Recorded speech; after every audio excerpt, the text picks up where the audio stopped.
आपले हक्क आणि अधिकारांबद्दल मुलींनी जागृत राहायला हवे. न्यायाधीश दिनेश माने यांचे प्रतिपादन.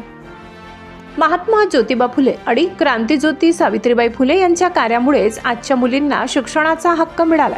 त्यामुळे शिक्षित मुलींनी आता आपल्या हक्क आणि अधिकारांबाबत जागरूक राहून समाजातील अन्यायाविरुद्ध उभे राहायला हवे, असे प्रतिपादन तळोदा न्यायालयाचे दिवाणी न्यायाधीश दिनेश माने यांनी केले.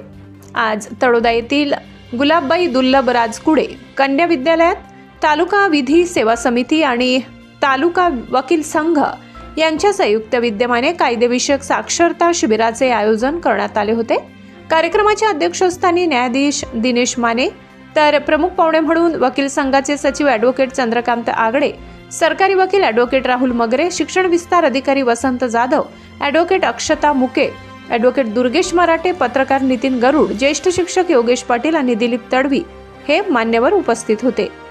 या कार्यक्रमाला ॲडव्होकेट अक्षता मुके यांनी आंतरराष्ट्रीय बालिका दिनाचे महत्त्व, मुलींचे कायदेशीर हक्क, बालकांविषयक कायदे तसेच लैंगिक गुन्हे प्रतिबंधक कायदा याबाबत सविस्तर मार्गदर्शन केले.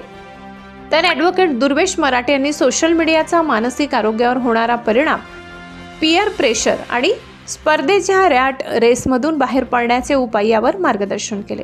शिक्षण विस्तार अधिकारी वसंत जाधव यांनी कन्या विद्यालयाने प्रतिकूल परिस्थितीतून आदर्श शाळेकडे केलेल्या वाटचालीचे कौतुक केले. मुख्याध्यापक मिलिंद धोद्रे यांनी आभार प्रदर्शन करताना संस्था अध्यक्ष चेतनदादा पवार, उपाध्यक्षा प्रतिभा मगरे, निमेश सूर्यवंशी आणि महेश मगरे यांनी मुलींच्या सुरक्षेसाठी उभारलेल्या सखी सावित्री समिती, तक्रार पेटी, सीसीटीव्ही आदी उपक्रमांची माहिती दिली. कार्यक्रमाचे सूत्रसंचालन उपशिक्षिका वैशाली देवरे यांनी केले. उपक्रमाच्या यशस्वीतेसाठी न्यायालय लिपिक दीपक चौधरी, उपशिक्षक दिनेश मराठे, भाग्यश्री सागर, हरिश्चंद्र कोळी, ज्योती महाजन आणि शिपाई अनिल मगरे यांनी परिश्रम घेतले. मुलींनी स्वतःच्या हक्कांसाठी जागृत राहणे, शिक्षणासोबत कायद्याचे भान ठेवणे हीच खरी सावित्रीबाई फुले यांना आदरांजली. पाहत रहा परिवर्तन 24 न्यूज.